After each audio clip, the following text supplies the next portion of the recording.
দুর্ধর্ষ নারী পাচারকারী অ্যাবস্টেইনকে পাঠানো হয়েছিল পবিত্র কাবা শরীফের গিলাফ।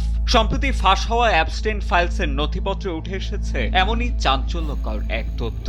2017 সালে যখন বিশ্বজুড়ে জেফ্রি অ্যাবস্টেইনের মুখোশ ও কার্যকলাপ উন্মোচিত হয়, ঠিক সে সময়ই অত্যন্ত সুপরিকল্পিতভাবে সৌদি আরব থেকে বিমানে করে পবিত্র কাবার গিলাফগুলো পৌঁছানো হয় কুখ্যাত অ্যাবস্টেইনের ফ্লোরিডার বাসভবনে। 1 ফেব্রুয়ারি আন্তর্জাতিক সংবাদ মাধ্যম মিডল ইস্ট আইয়ের প্রতিবেদনে উঠে আসে অ্যাবস্টেইনকে কাবার গিলাফ পাঠানোর বিস্তারিত। প্রতিবেদনটিতে বলা হয় 2017 সালের ফেব্রুয়ারিতে পবিত্র কাবার কিসওয়ার 3টি টুকরো অ্যাবস্টেইনের কাছে পাঠিয়েছিলেন সংযুক্ত আরব আমিরাতের ব্যবসায়ী আজিজা আল আহমাদি। কাস্টমসের জটিলতা এড়াতে সেগুলোকে স্রেফ আর্টওয়ার্ক বা শিল্পকর্ম হিসেবে দেখানো হয়েছিল। এছাড়া ইমেইল বার্তায় আজিজা নামক সেই নারী অ্যাবস্টেইনকে জানান এই কাপড়ে মিশে আছে কোটি কোটি মুসল্লির প্রার্থনা আর অশ্রু।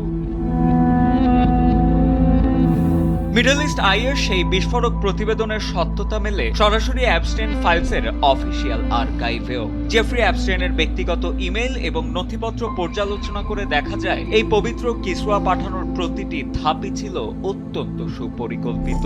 সংরক্ষিত রেকর্ড অনুযায়ী 2017 সালের 1 ফেব্রুয়ারি আব্দুল্লাহ আল মানি সরাসরি অ্যাবস্টেইনের কর্মী ড্যাফনি ওয়ালেসকে ইমেল করে আজিজার নির্দেশনায় কাবার গিলাফ পাঠানোর বিষয়টি নিশ্চিত করেন। সেখানে স্পষ্টভাবে উল্লেখ ছিল কাবার 3টি ভিন্ন অংশ পাঠানো হচ্ছে, যার একটি ছিল কাবার ভেতরে ব্যবহৃত অত্যন্ত দুষ্প্রাপ্য গিলাফ, অন্যটি 1 বছর যাবৎ কাবার বহিরাবরণে থাকা পবিত্র কাপড় এবং তৃতীয়টি কাবার গিলাফ তৈরির বিশেষ উপাদানে তৈরি একটি অংশ। আরো চাঞ্চল্যকর তথ্য হলো একই বছরের 4 মার্চ ব্রিটিশ এয়ারওয়েজের ফ্লাইট নম্বর 207 এর মাধ্যমে এই চালানটি মিয়ামিতে পৌঁছায় এবং 10 মার্চ তার সরাসরি অ্যাবস্টেইনের বাসভবনে ডেলিভারি দেয়া হয়। শুল্ক গোয়েন্দাদের নজর এড়াতে প্রতিটি নথিতে এই পবিত্র কাপড়গুলোকে কঠোর ফ্রেমে বাঁধানো শিল্পকর্ম বা আর্টওয়ার্ক হিসেবে ঘোষণা করা হয়েছিল। মূলত ফাঁস হওয়া এই ডিজিটাল প্রমাণগুলোই নিশ্চিত করে যে একজন দণ্ডিত অপরাধীর সঙ্গে এই প্রভাবশালী মহলের যোগসূত্র ছিল অত্যন্ত গভীর এবং এর নেপথ্যে কাজ করেছে একটি শক্তিশালী আন্তর্জাতিক সিন্ডিকেট। অনুসন্ধানে আরো উঠে এসেছে আজিজা আল আহমাদি ও জেফ্রি অ্যাবস্টেইনের মধ্যে বিদ্যমান ছিল এক রহস্যময় ও গভীর ঘনিষ্ঠতা। ফাঁস হওয়া নথিতে দেখা যায় 2017 সালে হারিকেন ইরমার আঘাতে অ্যাবস্টেইনের ব্যক্তিগত দ্বীপ বিধ্বস্ত হলে আজিজা বিচলিত হয়ে তার খোঁজ নেন এবং তাকে ব্যবহারের জন্য নতুন বিলাসবহুল তাঁবু উপহার দেওয়ার প্রতিশ্রুতি দেন।